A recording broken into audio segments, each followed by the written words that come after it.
All right, Yo, peace, peace. what up, world? Once again, big up, big up.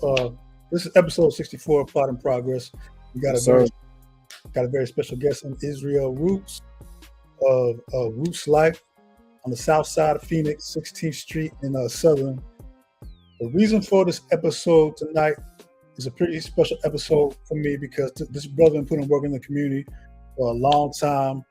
From all the events he's put together, like unity in the community, out in the parks, and just when I was making a exodus, I was supposed to make an exodus to the continent. He kind of helped us out. We were trying to get rid of a lot of stuff. He bought one of our TVs that he had up in the spot for a few years up at Roots Life, and just a real good brother, man. And he has decided to close shop after all these years at the end of the month, Black History Month. So we wanted to get him on so we could help him, get rid of a lot of the inventory that's up in there, because he, based on me building with him when I went down to the shop like within the last month or earlier this month, he's trying to get out of there. He put in a lot of work, and he's going to explain the reasons and all that to tell you about his journey, and just the importance of creating safe spaces for our people out here in the community. You know what I'm saying? And I could go on and on about this brother, but Brother Nakia, are you familiar with Israel Roots? No, man, this is actually my first introduction, man, but I've heard about the work that he does in the community, man. And 17 years, that's a long time, man, to be a staple in the community, man. So I'm just excited to be able to get the brother on and interview him, man, and see, one, what inspired him to get to that point, but more importantly, what kept him going throughout the years. You know what I mean? Man, indeed. So we're gonna get into all that. What else? I remember one of my earliest experiences with this brother, man, and we talked about this. He had an event when, like, the late 2010s, I was staying out in Litchfield Park, and he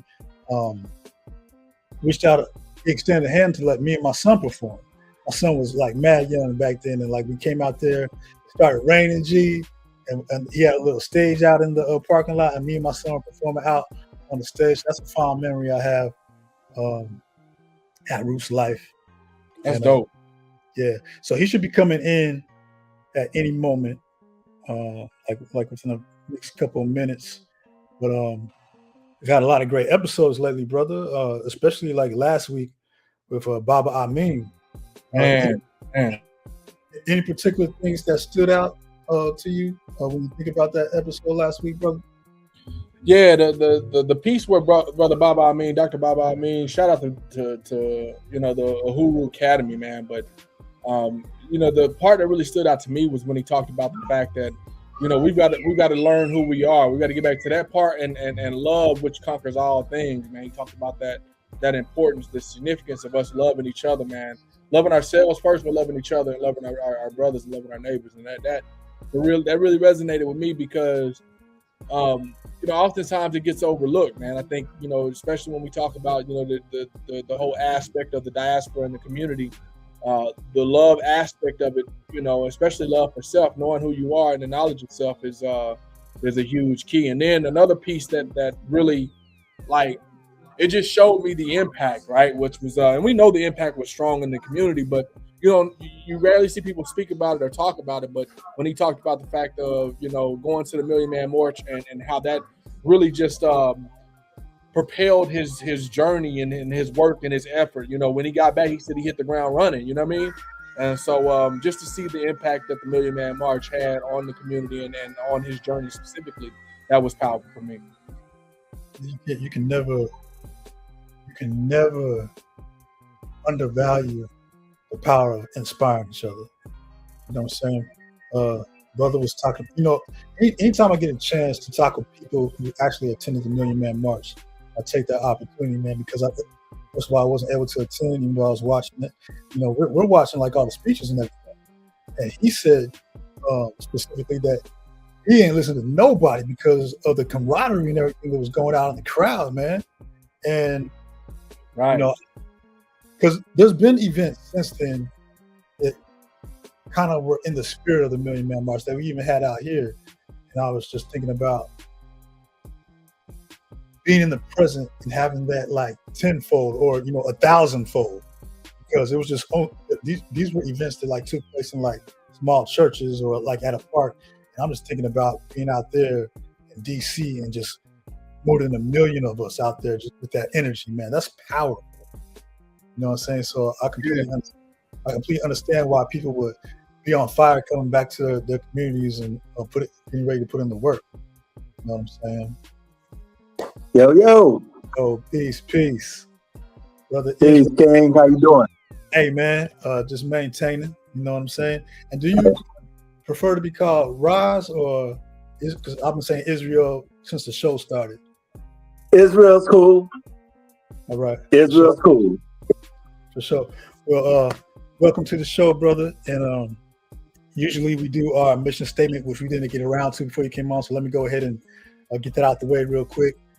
At the Growth Spot, we are unified in action to build, protect, and expand a fruitful legacy of love, equity, growth, ancestry, cooperation, and yield. By inspiring and educating on the practices of agriculture, self-care, nutrition, environmental stewardship, and entrepreneurship, we aim to cultivate a vibrant community rooted in resilience and sustainability. Man, how you doing, brother? I'm top of the line, man. Brother, before we get into your story, we have a segment of our show that's called Spit These Bars. And so what we do it's called Spit Those Bars. And so Okay, got you. All right, what we do, brother, a lyrical thing. Yeah, we recite some lyrics. And you a head, right? You a hip hop head, right? Yeah, man. I mean, enough. Hey, come on, don't play me, man. You came up in Compton and all that.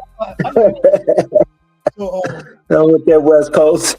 Yeah, indeed. So you might be able to get this one. So I'm gonna recite these bars, and you're gonna be the first to try to figure it out, and then we're gonna pass it to my man Nakia and see if he can figure it out. So okay. This is Spit Those Bars for episode 64. United we stand, divided we fall. They can shoot one nigga, but they can't take us all. Let's get along with the Mexicans and we can all have peace on the sets again. Imagine that if it took place. Haha, keeping the smiles out their white face. I ain't racist, but let's trade places, trace the hate and then face it. One nigga teach two niggas, three teach four niggas, and them niggas teach more niggas. And when we blast, that'll be the biggest blast they heard. And them is my last words. Brother Ras, do you know who that is? I don't know who it is, man. I thought you was coming. I thought it was coming from the dome, man. Man, I'm kind of surprised you don't know. But what about you, Nakia? Pop. Tupac. So Just Revenge off of the Strictly For My Niggas album. Yes, sir. This is the anniversary of that album, February 16th, 1993, which is also my son's born day, 2002. Wait a minute. So your son is born this day too? Yeah. My son also. My son Eli. Yeah, he turned 15 today. Yep. And real quick, another West Coast keynote, Brother Ras, is Ice-T was born on this day as well. What? Okay. Oh, wow, that's amazing. But Ras, what I want to do to start off is I was telling a little bit about your story. It's been 17 years, right, at Roots Life? Yes, sir. Yes, sir. If you could do me a favor and just start from wherever you want to start in key moments of your life that got you to this point right now. So, however far you want to go back to right now and just key points. Interesting. Okay, let me see. Well, my story, man, really does go back kind of far. I tell you, I moved to Arizona in 1979. So I've been out here a very long time, and so with all of this, with all of my growth, I endured quite a bit of pain and struggle as well. But with that, allow me to pretty much move myself out of the way and give more of myself to my community. So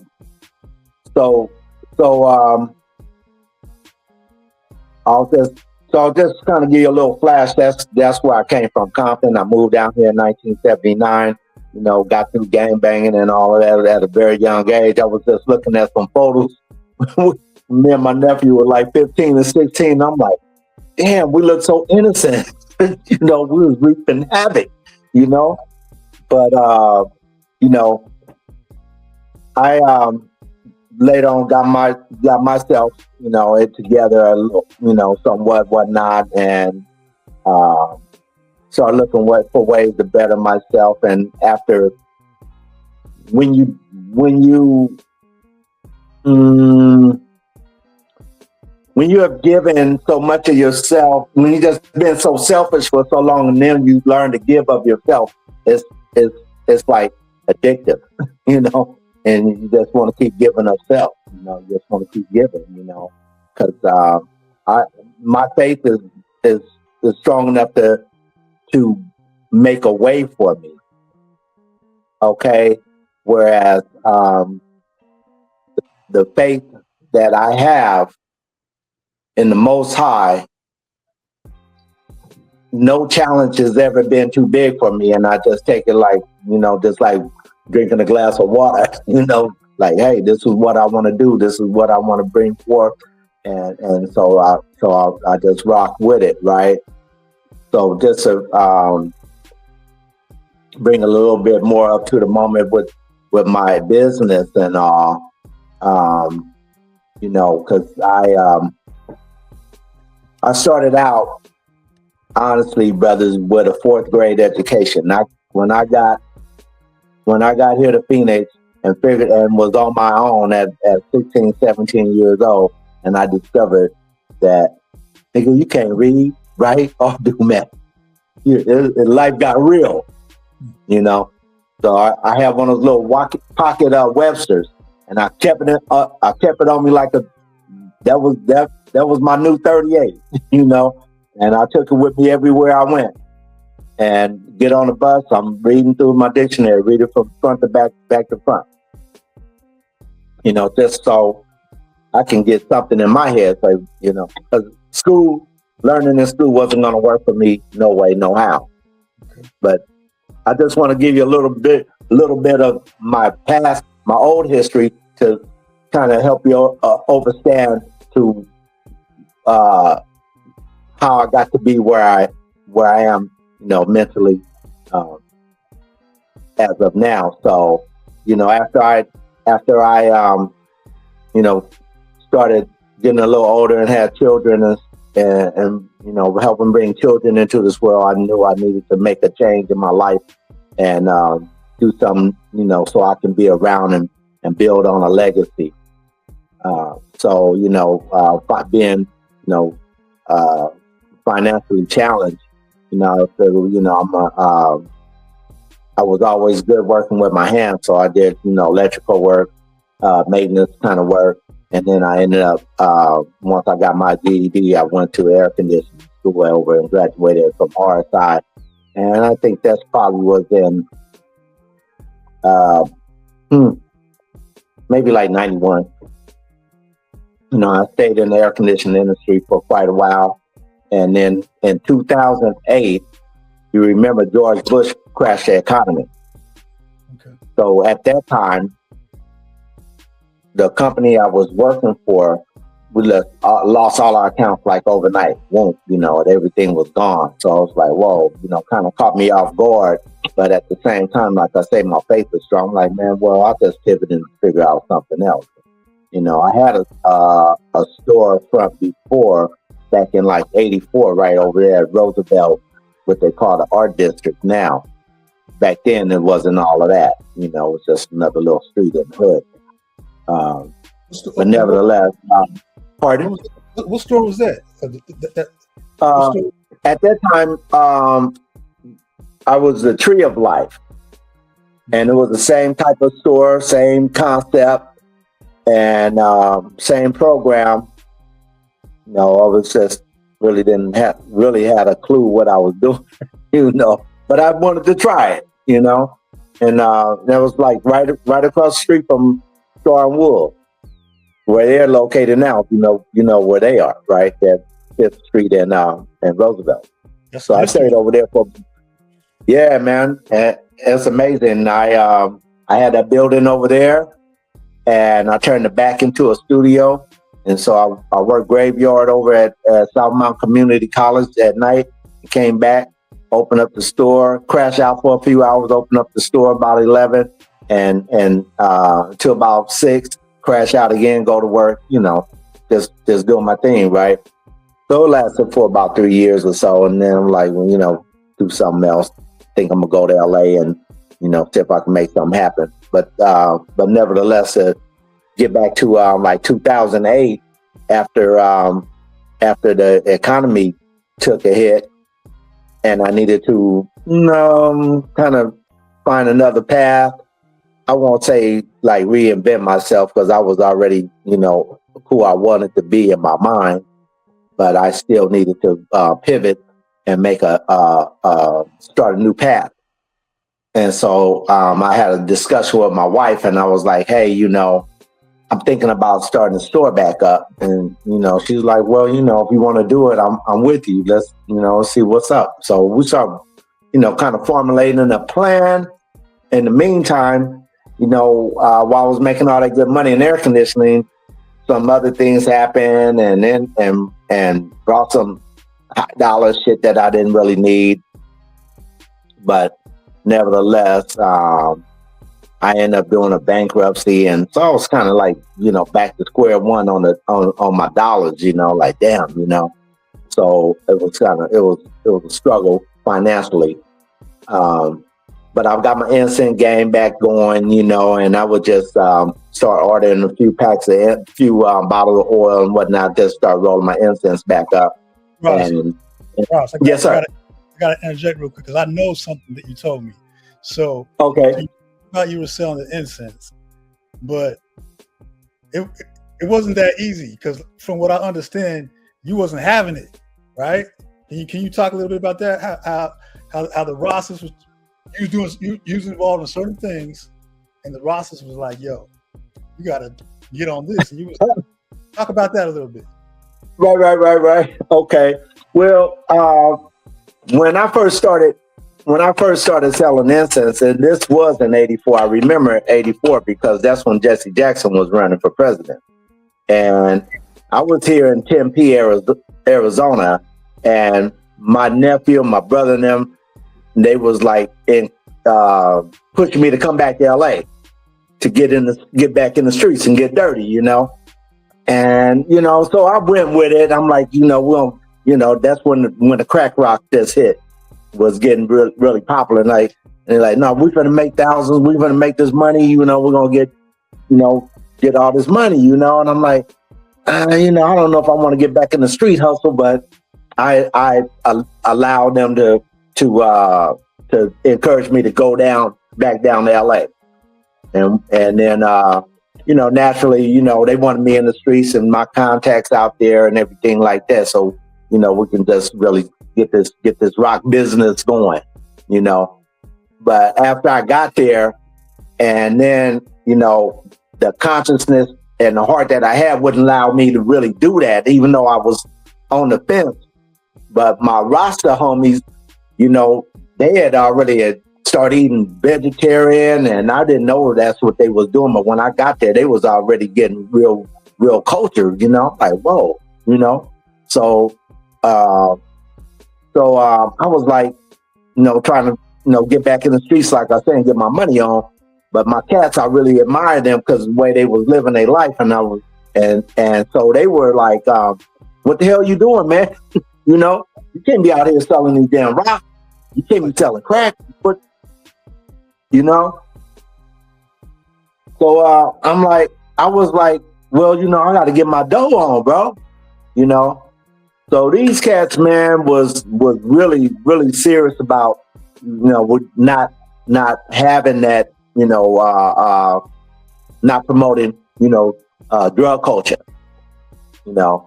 And so And so I was like, hey, yo, man, you know, I got to get my money on. So they introduced me to the instant game, right? Which I thought was lame as hell. So I'm like, bro, I can't be out here selling no damn instants for $1 a pack. You know, I'm in Compton, I'm in my neck of the woods, my stomping grounds, and everybody used, you know, people, you know, they know me. I roll, I got my blacks, I got my whips, and you know, I do my thing, you know, and so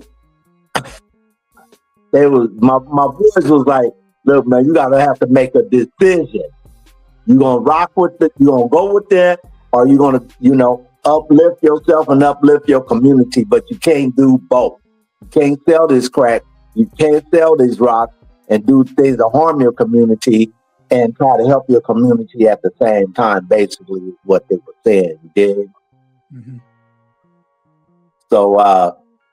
So I was like, yo, man, so what I'm gonna do to get my hands on it? They like, man, you better get to rolling up these damn incense. I'm like, get the fuck out of here, right?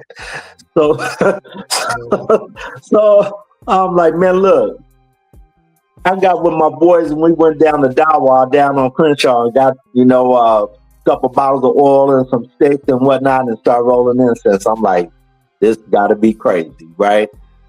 So by the time I got a backpack full of incense, I sold my whip, the truck got wrecked. Now I'm on feet, moving around in LA, like, God damn, I'm back to square one, you know? And I'm like, okay. And my boys, they was already used to selling incense, you know? So I go out there, I got my backpack, I'm like, all right, let's see what it is, you know? So them guys, you know, they like, incense, man, incense, you know, all bold with it, you know? And I'm like, got some incense in my hand. And they like, man, you better get them incense up in the air, bro. Oh my God. It was so humiliating to me. I was like, this is embarrassing, man. I know people looking at me, you know, but I promise you, I had 2 handfuls of incense and I raised them over my head like that. It may as well have been 500 pounds of iron. Wow. But you know, and at that same time, when I made that gesture, I mean, everything just changed. Everything changed. I'm like, okay, I'm in the instant game. I'm in the Rasta, you know, and I've got to get with my culture, get the crack rock out of my life, and you know, get on with y'all work, you know, get off the fence. In other words, right? Get off the fence. And so that's what I did, man. I started doing those incense, and you know, eventually, you know, I made it back to Phoenix and probably working, but I always kept my incense game going and, you know, start digging into my culture more. You know. Right. Yeah. So when fast forward to 2008, another shift in my life when the economy dropped out. I'm like, well, I'm gonna get back full force and open me a store, you know, but I didn't have no dough. But I'm trying to figure it out, and you know, So I started doing my instance, and you know, everybody around that time was over at Safeway on the south side, you know, was over at Safeway on 16th Street and Southern. And, you know, I would just go over there and start selling my incense, you know, because everybody was just curb serving whatever they had, movies, the music, mostly, you know, I was the only one had incense, you know, but I already know the look, I already know, like, you can't shame me now. I'm with the incense. You know, it ain't no shame in my game now. So I'm moving my incense. And now at this time, I'm conscious enough to see how other people react and not let it bother me, you know, in a way that's going to make me feel discouraged. Because I knew what my goal was and what I wanted to do. So I pushed that for 2 years on that damn, on curb serving for 2 years. I started doing movies. I started doing music, you know, burning CDs and burning movies and all of that, you know, for 2 damn years. The building that I got into in 2010 came open like twice. It was available to me, and I wasn't ready, and I wasn't financially able to make a move on it. So I'm like, damn. It hit me. The third time when it came around, the young ladies that had that building, they knew I wanted to get in there because, you know, I would conversate with them and everything like that.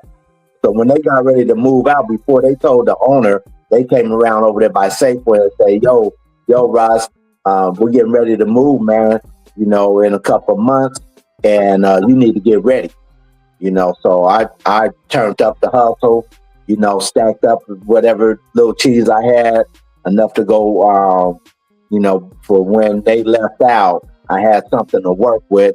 And that was the old man, Tommy at OK Fish and Chips. Okay. Yeah.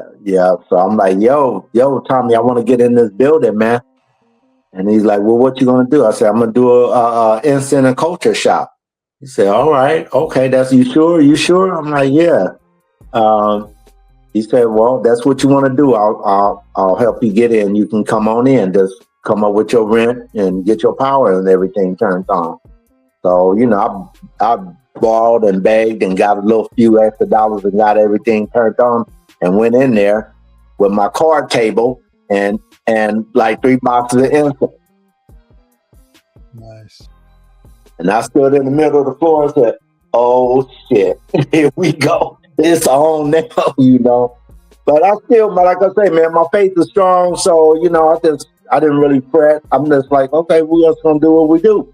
You know, the next day I went and got some buckets of paint and got up on the building and painted my sign, red, gold, and green, Roots Life, you know, big as fuck, you know, like, and, you know, people, my family and my people that know me close was looking like, this nigga tripping. He done went up in this kind of building and he ain't got no fucking products in there, you know, but I didn't fret. My wife was there, my sister was there, and we just got to hustling, you know, and start digging in the community, you know.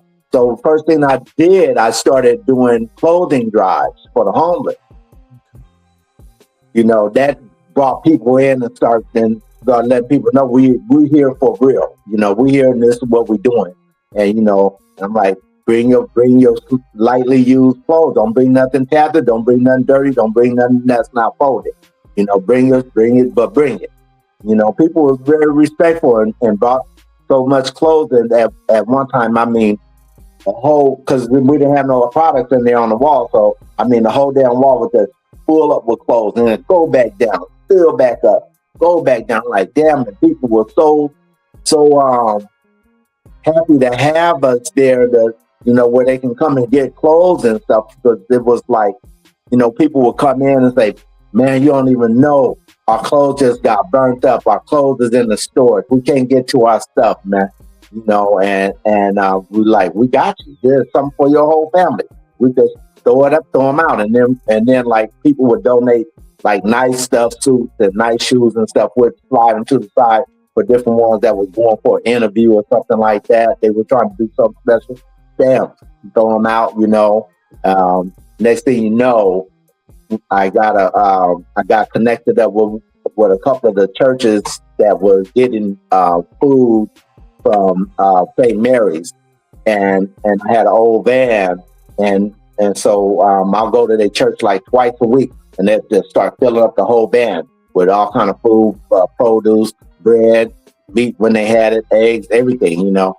And so since we have nothing in the store, we just line up, you know, like several tables and made food bags and food boxes. And, you know, after a while, people knew every Wednesday and Friday, whatever 2 days it was, seemed like it was like on every Wednesday and Friday, we'll go get all the food, lay it out on the table, and let people just come in and get a food box until we ran out.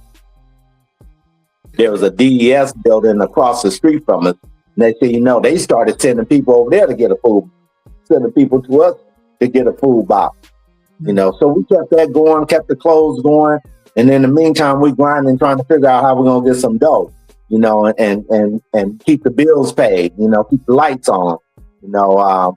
Yeah, we just try so much stuff, man. I think one of our first investments was those. Remember those pictures frames, those picture frames, and they'd be like little gold plastic frame around there, you know, with different pictures inside. Right. So we came up on about like 200 of those, you know, set them outside, and they went bam, bam, bam.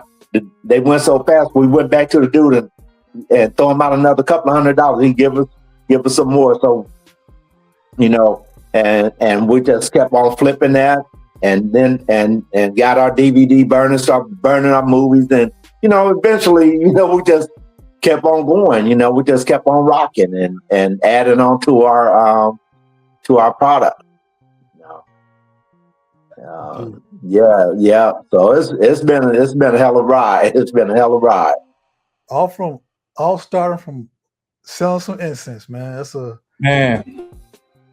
Well, I think the other thing is that it was the mindset too, man. And you know, as I was listening to your story, man, it's powerful, and it's also similar to why, you know, for the past about 4 years, man, we were doing a lot of the similar work, man. We were actually boots on the ground though downtown in Phoenix, man. You know, just giving out whatever we had, man. Whether it was food products, whether it was clothing, whether it was, you know, waters on the, you know, when they had water shortages at the shelter and all of that, man. Right. But it had to been something in you, man, that sparked you to be able to continue that journey, because a lot of people would have gave up, man. When you talked about the incense and, you know, being on, you know, having to start the process of, man, this is not what I'm used to, but all of a sudden now I got to pump these products, you know what I'm saying? Talk to us a little bit about, man, where your perseverance and that faith came from. Well, you know, man, you know, I'm a humble person, you know, when you pull off the layers, you know what I'm saying? And I feel like that, you know, my faith goes strong because, you know, my love for my community, my love for you know, my Black community is greater than my own selfish, you know, might say desires or wants and stuff, you know what I'm saying? Because I never had a problem coming up and getting a damn Cadillac or some shit I wanted, you know, it's just like natural, you know, like whatever I wanted, I get it, you know, I just always had that hustle, right? But there was a turn, whereas you know, when you dealing with faith and you dealing, you know, with the teachings of different philosophy and our Black culture, you know, you start learning that you don't want to just be talking about something. You want to be practicing what you're talking about. You see, you can't just be like that's out there bumping your gums. I see a lot of people, they just, oh, well, Black people this, they need to do this. I'm like, yeah, but what are you really doing? You know, what have you contributed to, you know, to our community? You know, what are you doing? You know, and, you know, even when my children were little, you know, we're like, no, you guys got to understand that, you know, life can be hard, you know. So, you know, I had to show them people downtown that couldn't buy their own damn food, you know, Skid Row type shit. And, you know, like, no, we're gonna make, you know, a couple of 100 sandwiches. We stand up all night making sandwiches. Y'all gonna go get this stuff away and get these clothes away, you know, and understand that there's people that has less than you, and you need to be able to help. So with that being said, you know, my whole thing was what can I do? What kind of impact can I have on my community that's going to make a difference and that's going to uplift, you know, others? And you know, now, you know, you're talking to somebody and got no dough, so all I got is what's in my heart and what's in my mind. Let's make something happen out here, you know. And so when I went and got my LLC, you know, I just had because like I said, we were the Tree of Life, you know, back in the day when I got ready to open back up, you know, and then I was like, dealing with that and dealing with prayer and the ancestors is like, you got to go deeper. Like deeper than the tree of life. So what's deeper than the tree? The roots. You know what I'm saying? So I had Roots Life. So just had Roots Life on my mind. It's like, okay, I'll go get the LLC and Roots Life. And what happened, I believe the way it went down was like, you only got one time to do your LLC. You know what I'm saying? You don't want to do it and then go back and say, I should have did this, I should have did that. You just want to do it the way that it needs to be done the first time. Yeah, man. So and I was dealing with the ancestors and I was like, okay, Roots Life. And then, just kept hitting the back of my head because I knew I had wrote down before Roots Life, unity in the community.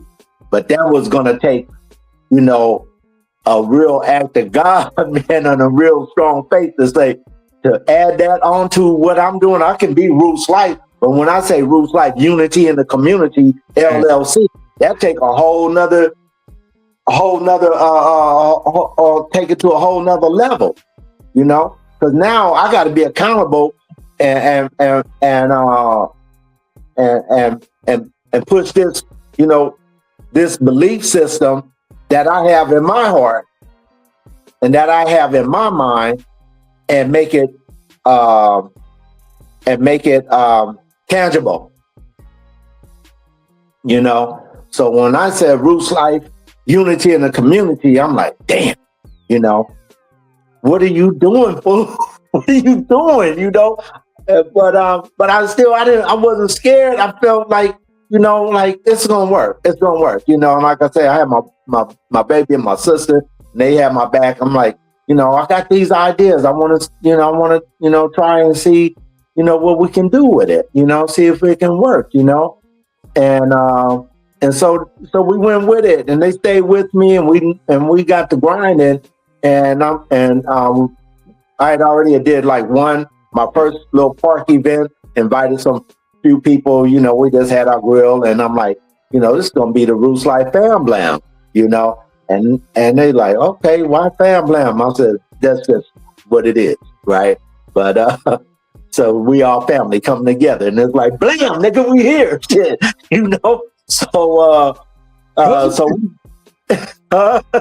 Cousin Pete. What yeah. We're, my thing, and also I have to say that, my oldest brother, second oldest brother, rode with the Black Panthers. So, our whole family is like militant. So that part is like natural. It's like, just like, rolling out the bed, right?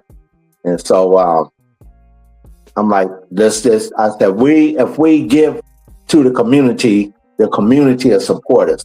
If we stand up for the community will support us. And I just totally believed it, and so we had enough friends and new friends. I'm like, hey, we're getting ready to go, come together and do a get together, and we just started doing our fam blam just like a family reunion. Hey, let's do a potluck. Y'all you bring the chips, you bring the dip, you bring the dogs. I got some bird. We just brought it all together and bring the sounds out. That's how we kick it, right? And so a couple of times we did it twice a year. I never wanted to go get no grant. I wasn't into trying to get no funding from the government because I'm in Black Panther mode. What can we do on our own to lift our community up? Yeah, you did that. Yeah. So yeah, man. Yes, sir. A lot you're talking about. You're talking about the responsibility, right? And when you say when you serve the community will serve you. It reminds me of the video that you made when you made the announcement that you was going to close a shop by the end of the month, and you were talking about like your journey and a lot of your experiences, and I was relating to a lot of it because I went through a lot of the same things, serving the community grassroots. I was able to witness people coming from Surprise and Just like, Queen Creek and Way Out, who used to listen to my show and never got a Yeah. chance. But because of that service, they wanted to come and add on and patronize or what have you. And a lot, I know, and we talked about this, I know a lot of deep moments happen. You create a safe space for people to come to. You talk about that responsibility and maybe some memorable moments that went down at Roots Life where people came in and it was more than just a buying experience, because we're talking about changing people's lives, right? Right. Yeah, it's a great responsibility. Whenever we step out on faith like that and uphold our community, it's a great responsibility. Because we gotta walk the walk, man. I can't be, in the streets or at the bar getting drunk and kicking it like that, and then talking about unity in the community. You got to keep your nose clean. And, even with that being said, it's like, all these years, we never had no major issues. You know what I'm saying?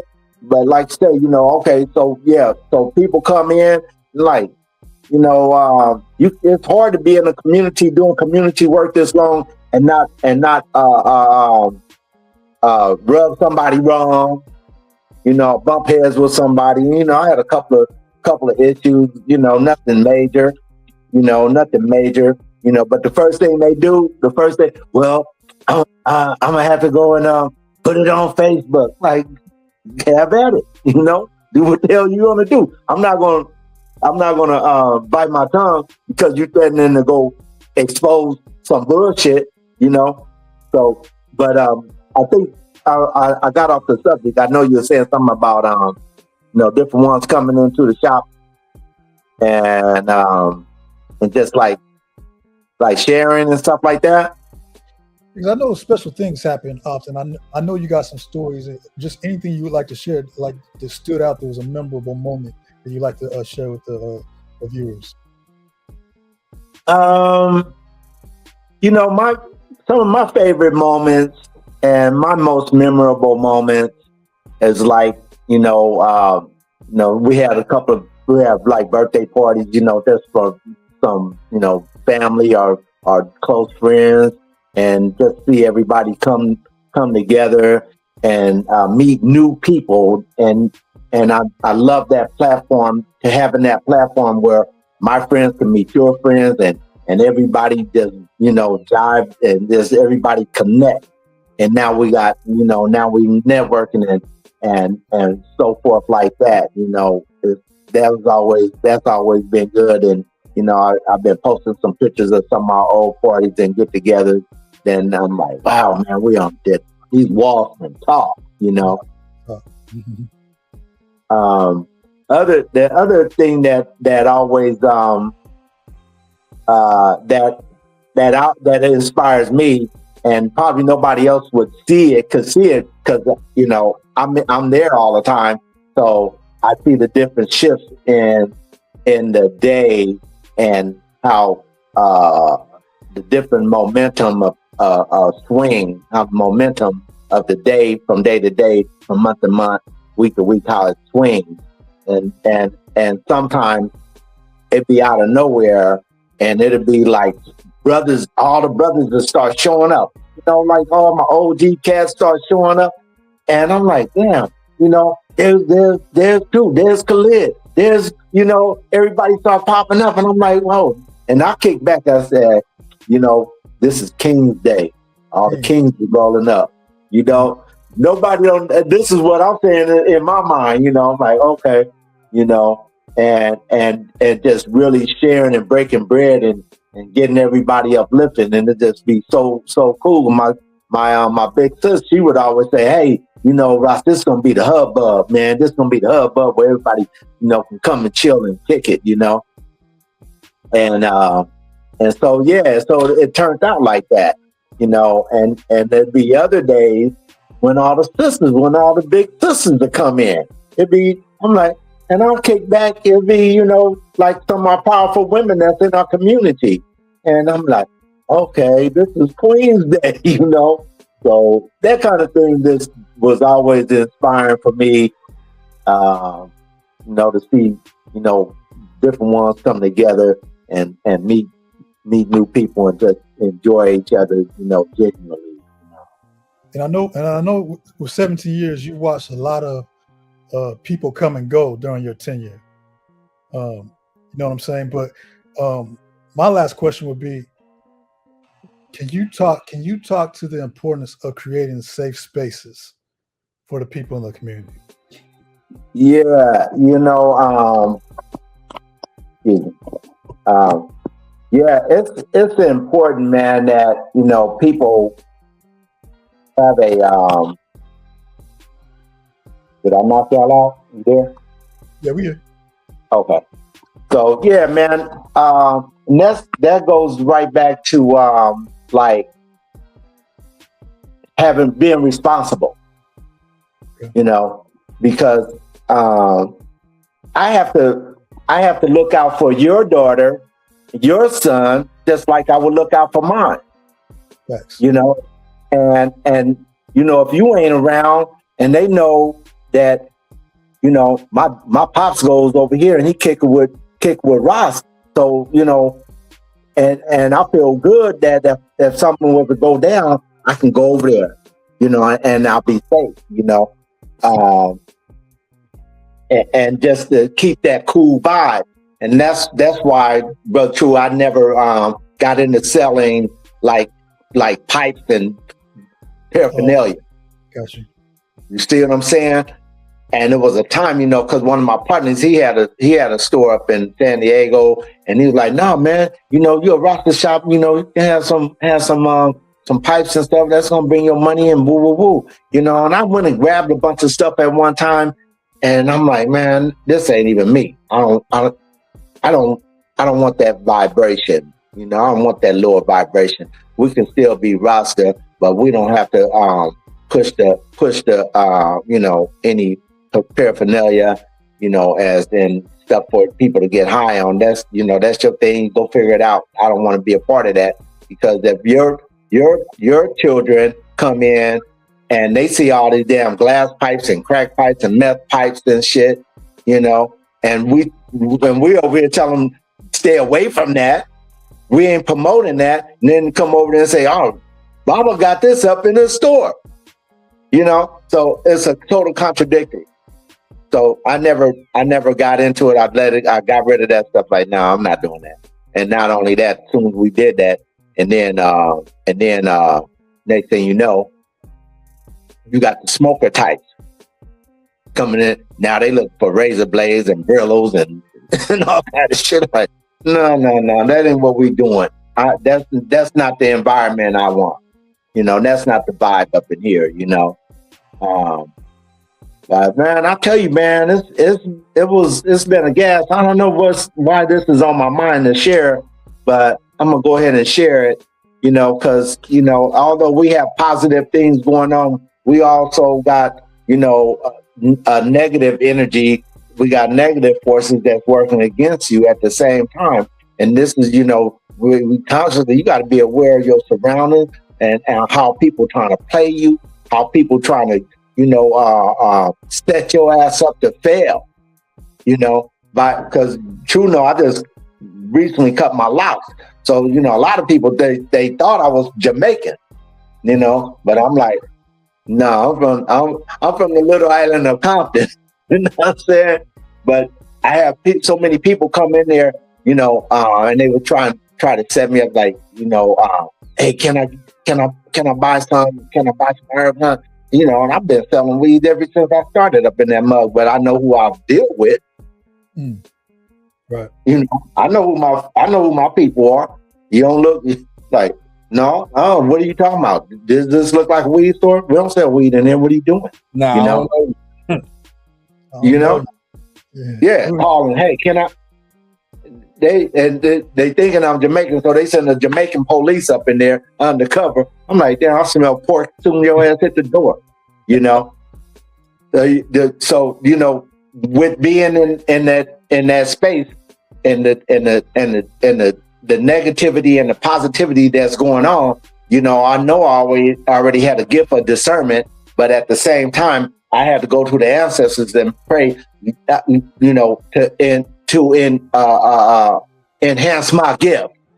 By time somebody hit the middle of that floor, I need to know if you friend or foe, you know, because I know the setup is lurking. I had a table in kind of like towards the front of the store, and I had one of the sisters that was a naturopath, and she'll come in and, you know, give some people some information on their health and whatnot, you know. So particular day, you know, I'm sitting there just doing some paperwork, whatnot, and now I'm at the store by myself. This little girl, probably like 11 years old, 12 years old, come in the store and say, "Hey, my daddy said, can I use the bathroom?" Set up. I said, "Go get your daddy." Mean and hard as I could. She said, "Pew!" Took off. Never came back. Never dad. No dad. I look out. I don't see her. I don't see no dad. Fucking set up. They think all I need to do is let this little girl go up in the goddamn bathroom while I'm at the store by myself. Nah. You see what I'm saying? Next thing you know, oh, he woo. There's some bullshit. Now I'm on TV. See, this is the bullshit that people this is that shit, you know, real. You know, you gotta be very, very careful of how people move, because they, you know, constantly on that vibe, you know, want to see you fall, you know. And I know damn well whoever it was probably was a cop or somebody sent that little girl in there to try to see if I was gonna, you know, let her go up in the bathroom. If once I let her go past me in the bathroom in the back of my store, come on, man, it's all bad. Yeah, I got granddaughters, you know, and with my own daughter, you know, everything was always cool. But even with my grandchildren, my granddaughters, like, and my wife will tell you, like, look, if my wife ain't there, they ain't with me. They can't come over into my wife's back. 100%. Get it? It's a major lesson right there, because it tells you, like, you know, you can't be thriving. So it says that you're thriving, that somebody would try to want to bring you down. You know what I'm saying? But when you talked about the pigs, it reminded me of something before I pass it to my man, the kid, because while the connection's good, I want him to get the last question. If you may have. But it reminded me of when something went down at our historical park in East.L.A., right? And those Nazis walking around calling niggas and whatnot.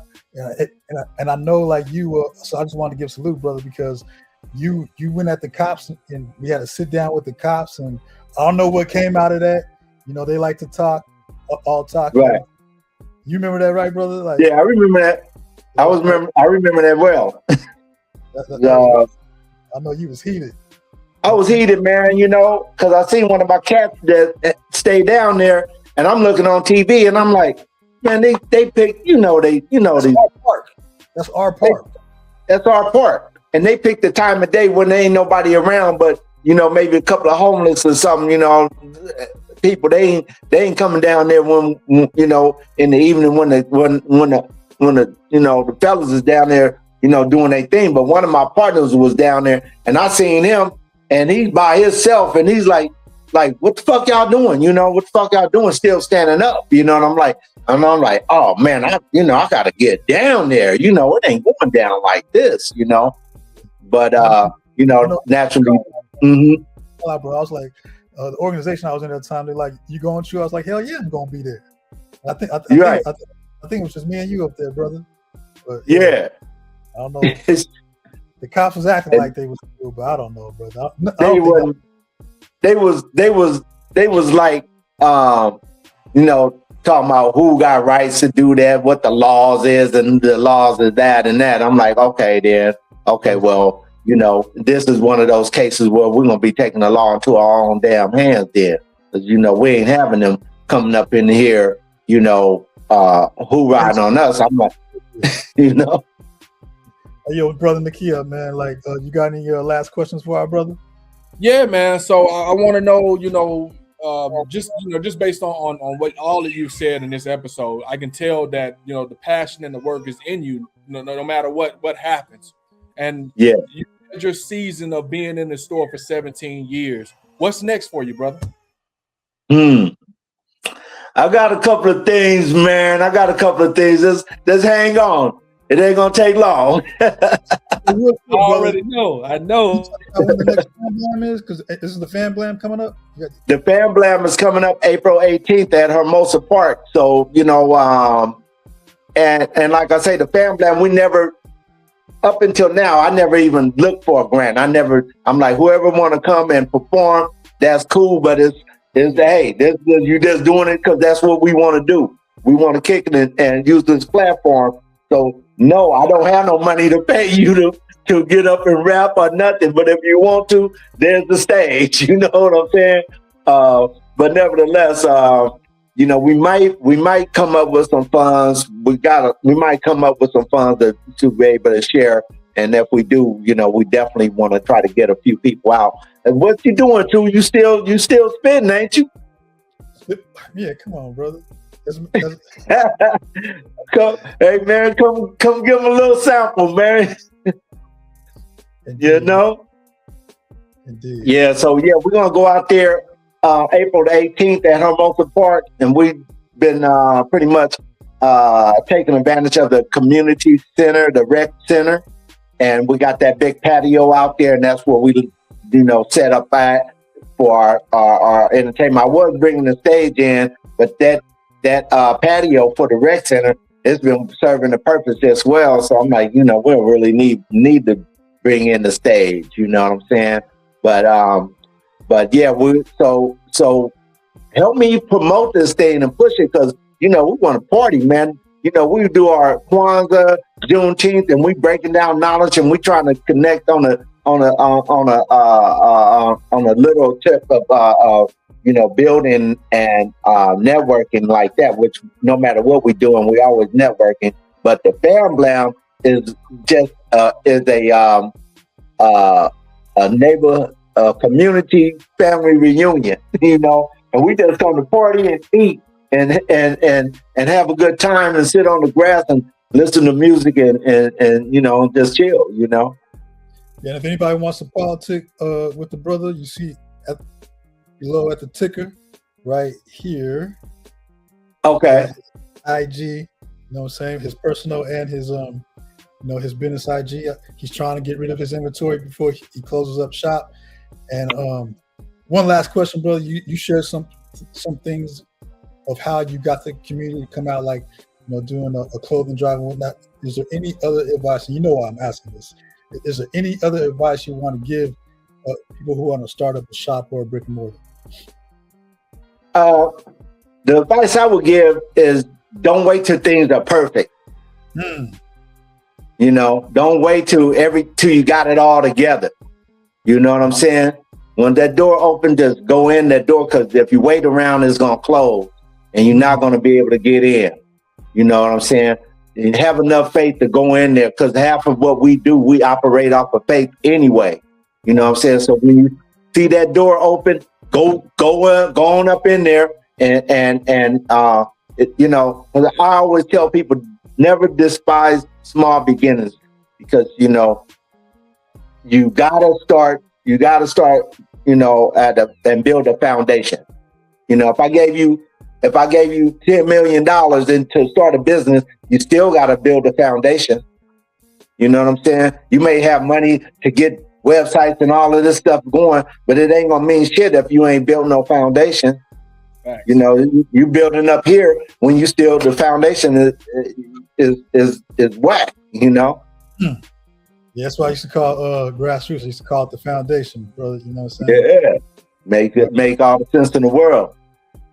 Hey, brother, we appreciate you coming on, man. Yeah, it's been dope, man. This has been fire, man. And one thing that I'm taking away from today, and you spoke about this earlier, man, but and we always say this all the time, man, but acts of action, deeds of doing, man. Get out there and do the work, man. Get out there and do the work, man. That's showing proof that it can be done. You know what I mean? Get out there and do the work. Exactly. Yep. So 17 years later, man, I was telling my wife, I'm fucking tired, man. I'm tired, I just want to, get out, come outside with y'all, man, and just go fuck around. There's so many events and different things going on. It wasn't back, 17 years ago, even it wasn't so many events and stuff going on. It wasn't a whole lot going on. I'm like, and being from L.A., it's like, hey, we party. You know what I'm saying? We get out here and party. So I'm like, man, where's the vibe at? Let's bring the vibe. So I can't tell everybody,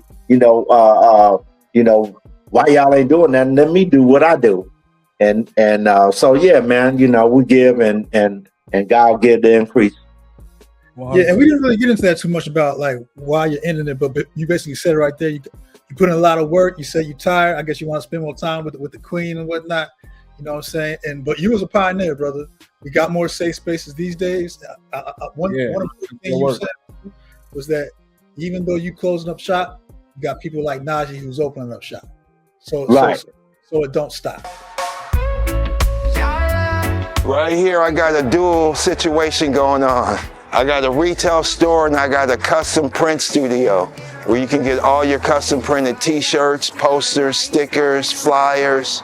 And you can also get cultural prints, Bob Marley, Peter Tosh, Kobe Bryant, Nipsey Hussle. We got pictures, incense, soap. We make our soap, we make our incense. We do all the custom printing. So it's pretty much just a one-stop Rasta shop. We make our own sorrel, which is a Jamaican drink made out of hibiscus. We do the Jamaican patties. My wife makes the jewelry. We got DJs spinning, musicians in the house. So it's just a community house where everybody can come. If you got artwork that you need to be displayed, you can come here. We can tell people you commission artwork, but come to the House of L.E.G.A.C.Y. It's everybody's house for the community. The location is on 7th Avenue in Piercing, 4802 North 7th Avenue, Phoenix, Arizona, 85013, the House of L.E.G.A.C.Y. And it's me and my wife too, Shay Shay. Social media, you can find me, the House of L.E.G.A.C.Y. on Instagram _, Facebook, the House of L.E.G.A.C.Y. You can also go to L.E.G.A.C.Y. Fire on Facebook too, just for personal things. Creation, Jaja, Father of creation, roots of every nation. Your love is the banner in my soul's vibration. You know what I'm saying? It don't stop. And I think I'm gonna be able to be a greater support moving around now, because I'm a foot soldier, man. I ain't supposed to be up in the fort holding the fort down. You know what I'm saying? I'm that guy on the front line, man. You know what I'm saying? I said boots on the ground, man. Earlier, that's that was our motto. Our motto was we're gonna be out there where the people are. We're gonna go to where they are, and no matter what's going on, and we're gonna show them the love and support that they need. Yeah. So what's your organization, brother? Yes, I'm a part of an organization called the End Zone Project, man. And the End Zone Project is, we focus on being able to bridge the gap between those that are unsheltered. We call them our special guests, because we know what you call a thing is what it becomes. And so man, yeah, we spent, like I said, 4 years during the pandemic and all, man. And our days were Wednesdays, so we focused, heavily on going down Wednesday, because what we found is that most of the times people that go down there and visit them, they go on the weekend, right? Most people work during the week, they go on the weekends, but during the week, when they run out of things. And so we focused on going on Wednesdays because that was the need at the time. You know what I mean? Right. Yeah. We've been down there several times. As I always took the kids down there when they were small, and then as we got going with Roots Life, the first time we went down, and I said, like, hey, we're gonna, feed 300 people today. I just, the number came to my mind, right? And that's what we did. And then right before COVID, we went down there and we fed 600. Wow. And man, I'm talking about barbecue plates, bro. Just like we like them. You know what I'm saying? And we actually ran out of size before we ran out of meat. and send back to the store. Go get some more sides. Go get some more potato salad. Go get some more, macaroni, whatever, and the way I know how many people we serve, because I go get the stack of plates, and it'd be 100, 100, 100. I say, okay, we go through 600 of these plates, yeah, and but that's real. That's very commendable, man. That's very commendable, and I'm glad that you realize that, through the week, is necessary to be down there as well, and like holidays, everybody and their mama go down there for Thanksgiving and Christmas. It's like, but those are the people that just want to be seen. Exactly. And that was one of the things that we purposely did. We never took any photos or videos of them while we were down there. And we did that because if we were in that position where we want people to come down there just to show our face on camera, what we got going on. Nah. Yeah, I'm seeing them. Yeah. We have a. Yep, I agree. Yes, sir. We got a video when we were at the park making the plates, but we don't, show the people, giving it to them and stuff. We just go out there, whoa, dash them out real quick and come back and load up another box and hit it again, Yeah. Well, check it out, There's brother. plenty of work, man. The work never stops, man. There's plenty of work in the community, man. And like I said, one of my gems that I'm taking away from you today, brother, is man, those acts of action deeds are doing. Get out there and do the work, man. Keep doing the work and know that it's gonna pay off. That's what's called faith, right there. That's right. Yep. And go ahead. No, go ahead, brother. I was just my description of faith is has always been like turning a blind corner. You don't know what's around that corner, but you gotta go. And you gotta go, with your head up high. Just go and do the work. Turn that corner, and have enough faith and trust in the Most High and the ancestors that and knowing your path. That my path is for righteousness. So the Most High got me. And on that note, I think we can go ahead and end it, brother. I want to say thank you again for coming on. Hopefully this show will help get more people in the door. You know what I'm saying? And help. Yes, sir. Get rid of that. Well, we appreciate you, brother. Yeah. We're gonna pay some. I appreciate y'all. Thanks for everything, man. Connect with me, brother. Yes, sir. Nakia. Yes, sir, brother Nakia. Okay. Yeah. Yeah, connect with me, man. So I can keep follow you. What you're doing. As soon as I catch a breath, as soon as I catch my breath, man, I'll be back out there stomping. Indeed. Trust that. Indeed. I know, brother. I knew your heart when you started speaking, so I already know. Yes, sir. All right, my brothers. I love y'all, man. Peace and blessings. Peace. Dope show. I understand that, we got some type of fundraiser going for a vehicle. Can you talk about that? Yes, sir. So, man, right now, one of the biggest things that we're doing in the community, and a lot of people know about this, is we've got the Legacy Camp that's coming up. Speaking of...